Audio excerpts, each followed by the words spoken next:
she told a lie that nearly cost her everything. The only way out was a deal that she didn't understand. Rumpelstiltskin. There once lived a poor miller who wanted to seem important. One day, while speaking to the king, he made a claim, a foolish one. "My daughter," he said, "can spin straw into gold." The king paused, then smiled. "If that is true, bring her to me." And so she was taken, not as a guest, but as a test. That night, she was led into a room filled with straw, more than she had ever seen. The king looked at her. "By morning," he said, "this must be gold, and if it is not..." He left the rest unsaid. The door closed, the lock turned, and she was alone. The room felt smaller, the straw endless, and slowly she began to cry, because she knew the truth. She could not do this, not even close. Time passed too quickly, and then the door creaked open, and someone stepped inside. A small man, strange and unfamiliar. "Why are you crying?" he asked. She hesitated and told him everything. The man smiled. "I can spin straw into gold," he said. "But what will you give me in return?" She reached for the only thing that she had, her necklace. He took it and began. The wheel turned faster and faster, and before her eyes, straw became gold. By morning, the room was filled. The king returned, his eyes lit with greed. But it was not enough. The next day, he led her to a bigger room with even more straw.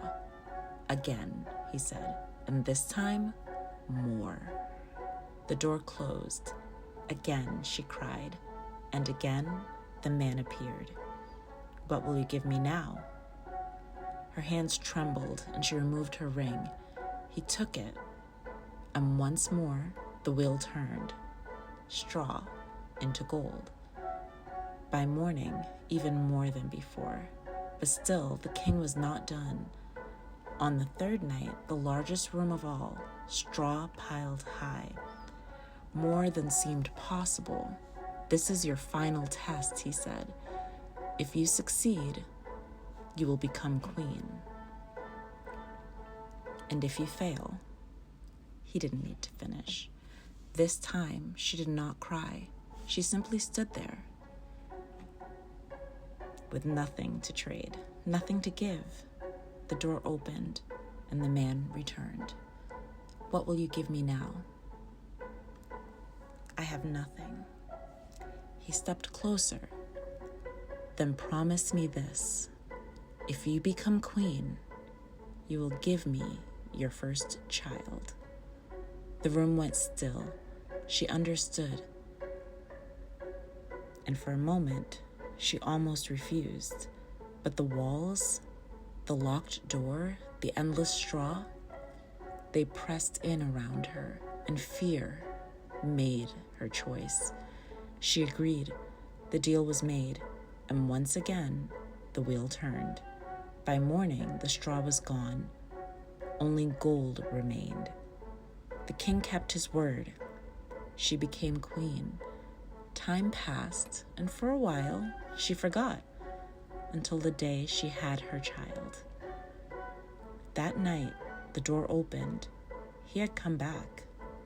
"I have come," he said, "to collect what you promised." She begged him, offered gold, jewels, anything, but he shook his head no.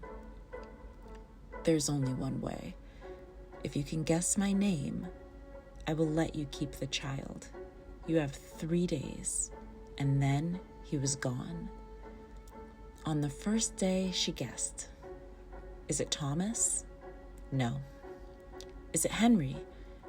"No." "Is it Michael?" "No."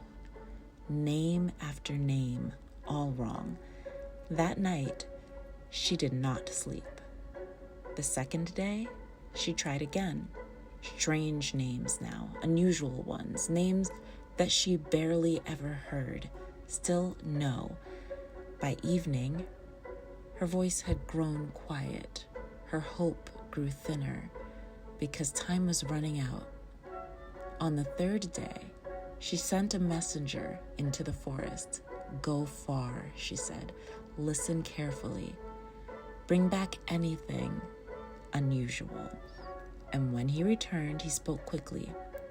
I saw the man, he said, dancing around a fire, laughing, as if no one could hear him, and he sang, My name is Rumpelstiltskin. That night, the man returned, confident, certain. Now, he said, tell me my name. She looked at him calmly, steadily. Is it Rumpelstiltskin? The room went silent. His smile disappeared. His face twisted with anger. How did you know? He shouted. He stomped his foot so hard that he drove it into the ground. He tried to pull himself free. He pulled and pulled and pulled, but his foot could not come loose, and in his rage he pulled with all of his strength until he tore himself in two, and just like that, he was gone. Some promises are made in fear, and fear rarely leads to freedom.